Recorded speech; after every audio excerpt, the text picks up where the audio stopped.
the North American Boxing Federation welterweight champion, rated number 3 contender in the world, here is Lightning Bruce Finch. Translation there is 10 stone, 5 1/4. Well, fans of the opponent are the red corner wearing black trunks with a gold stripe, and he really needing no introduction the world over, hailing from Palmer Park, Maryland, weighing in at a trim and ready, even 146 pounds, 22 great knockouts and 31 sensational wins. Here, the undisputed world's welterweight boxing champion, the classy Sugar Ray Leonard. Well, certainly the master of ceremonies padded his part there, and he unnerved me if he didn't unnerve Finch with all that build-up. Seconds, I want you to go light on the grease, okay? Light on the grease. Now, you've had your instruction. Any question from Mr. Finch's corner? Any question from Mr. Leonard's corner? Well, at Shake least hands and calling get it on, boys. Mister, I doubt whether they be gentlemen when the bell goes.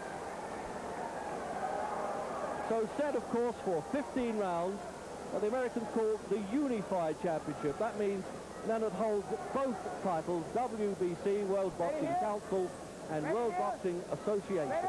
All right.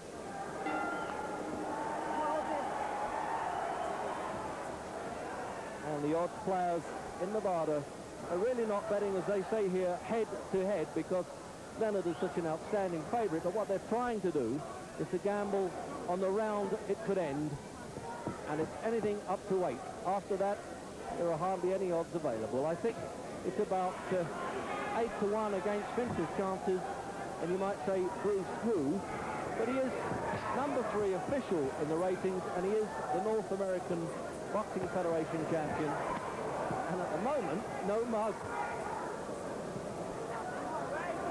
And there you get this touch of Leonard, as he often does. Sort of bides his time. It's strategic pacifism with him, isn't it? He did it with Tommy Hearns at the start.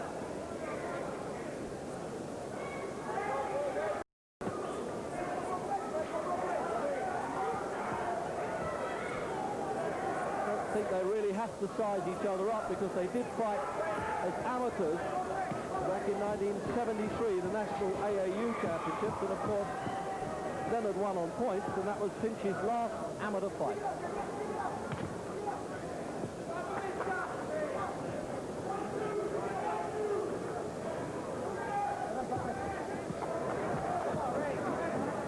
Well, they've been telling me that Finch is a good stiff puncher.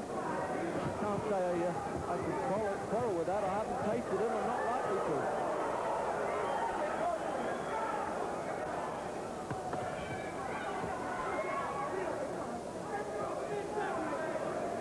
Just watch the way now Leonard is able to switch attack so brilliantly from head to body. Works on the body, brings down the arms, and then tees off with a payoff punch. Well, that's the plan. There's been some big upsets in boxing. As they say, one lucky punch can wipe out all the skills.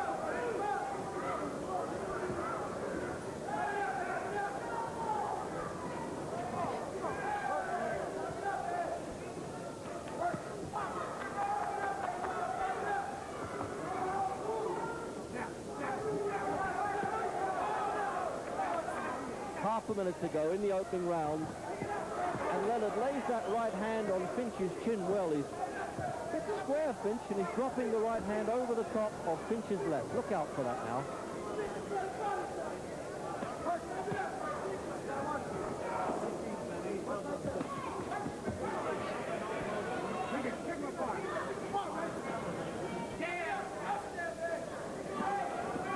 Left hook to the body that Leonard uses, a real weakening punch. Look at that again, to the ribs. He almost broke Tommy Hearns' ribs. The end of the first round. Leonard, as he did when he fought Tommy Hearns. You're already on top of your head. You know what I mean? Yeah. Okay, son. Don't take no game. Don't play no games, says Dundee. Don't let him slide in on you. Let those shots go. That's Yank Morton now, whispering there in Leonard's corner. And one of his closest friends.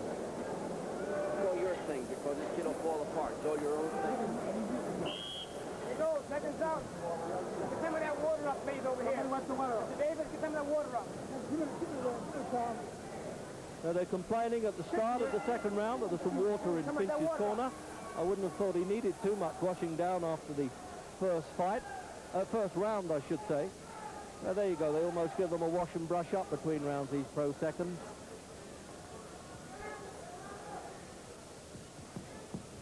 Well, Finch has said to me, I'm one of those guys, I have gum shield, will travel, I'm a good old pro, don't write me off completely. And you have the temerity to land a punch then.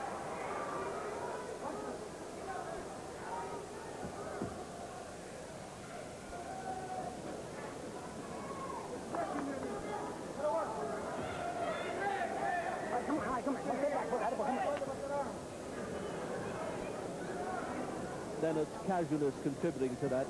Caught by a decent blow too. When Leonard really starts to move, it's like trying to catch a puff of smoke.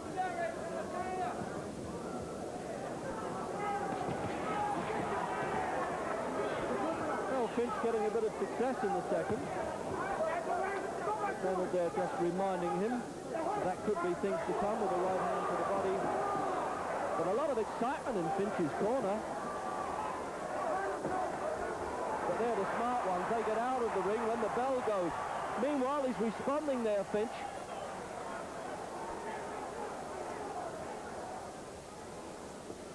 I'm two-way free. Come on, the other two hands are free. Midway through round two. Got a head in there. Watch your head. Well, if this keeps up, they could fight in a telephone booth. They don't need a 20-foot ring.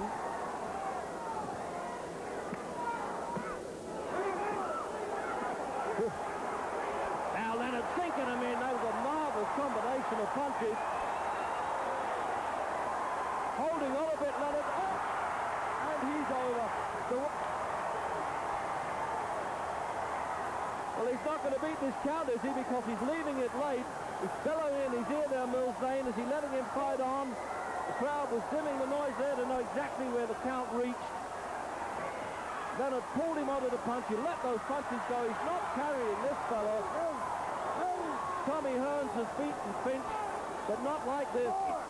He let him punch himself out a bit on the rope and then retaliated, sort of lulled him into a sense of false confidence. 2 counts then.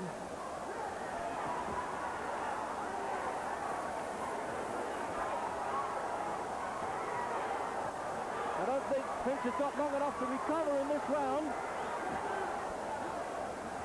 Legs will be trying him.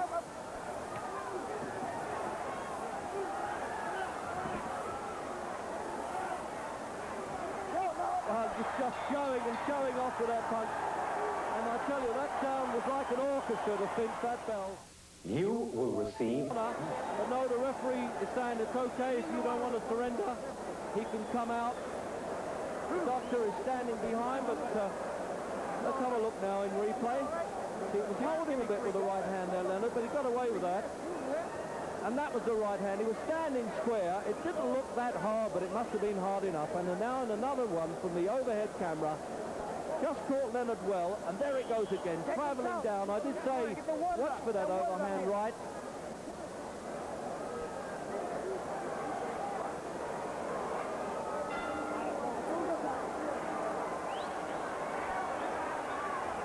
So round 3 now. Is Leonard going to pick his man off and show that he's really got that killer instinct, as it were, or is he going to try and just slide along a round or two? We'll soon find out. Depends how saucy Finch gets, doesn't it?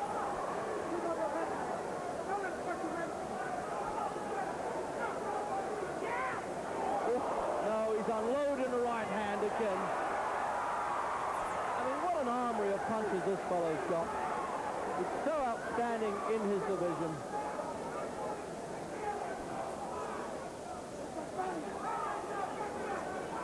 Well, Finch has never earned more than $3,000 in his life. He's getting $100,000 for this, and it looks as though he's going to get it the hard way. A minute gone then in round 3.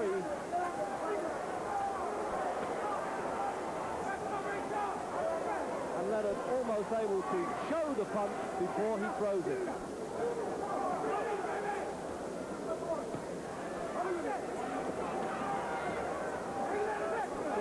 Finch at least for coming back. He's brave enough. Whether he's got a strong chin, I don't know. It doesn't look like it.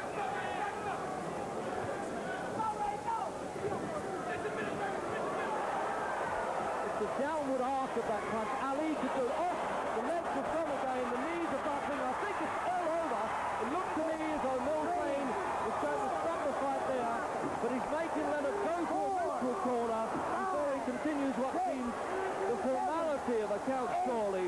He's got to stop it when this fellow, yes, it's all over.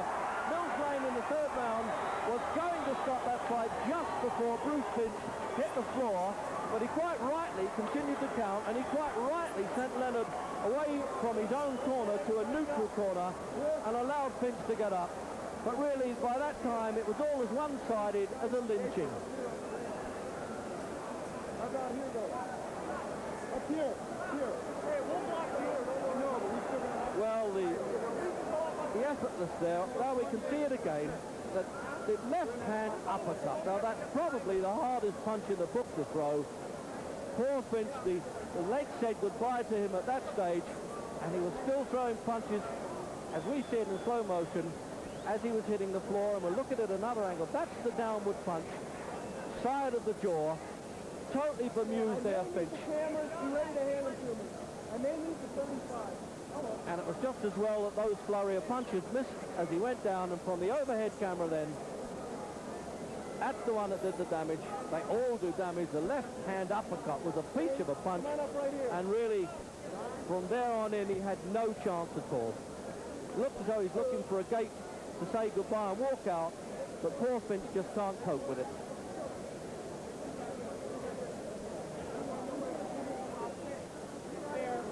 Well, there you are. The show's over. And the actor says, well, what do you think of that? Personality of the year. And about to chat everybody in sight who seemed to be in the ring.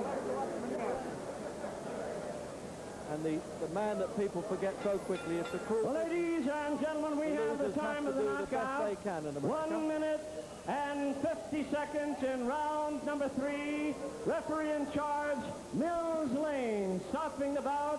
The winner by way of knockout, remaining the undisputed welterweight boxing champion of the world, Sugar Ray Leonard. And he takes another bow blow, kisses to the crowd, the man who really has more than taken over in the States from Muhammad Ali. Commentary on boxing. Would you give us your commentary on this fight? Well, I tell you, Larry, I came into the ring. I was a little cold, although I warmed up quite well in the back. I came out just a little too cold. It took me about a round or two really to warm up. Bruce, quite naturally, would come and try to take control early. I had to fight him against the ropes a couple of times to pretty much loosen myself up, and that was the case. I knew fully well he was vulnerable for a left hook, and I set him up for it. How did you know that he was vulnerable for a left hook? Well, he kept dropping his hands, and he would throw punches, and they were very stiff punches, and I would go to the body to make him drop his hands even further. Let's take a look at the knockout here in 1 second. Okay, would you describe it for us, Ray? Well, here I came across with the overhand right. You know, normally I go to the body. That left uppercut to the chin dazed him. I knew I had him in trouble, so it was pretty much a waiting process. And here, Mills Lane stepped in, rather. Oh, all right, in 1 moment, we're going to take a look right here at the knockdown in the second round. Describe that for us. Well, again, I was inside, and the left uppercut that we saw earlier did a number on him. Were you just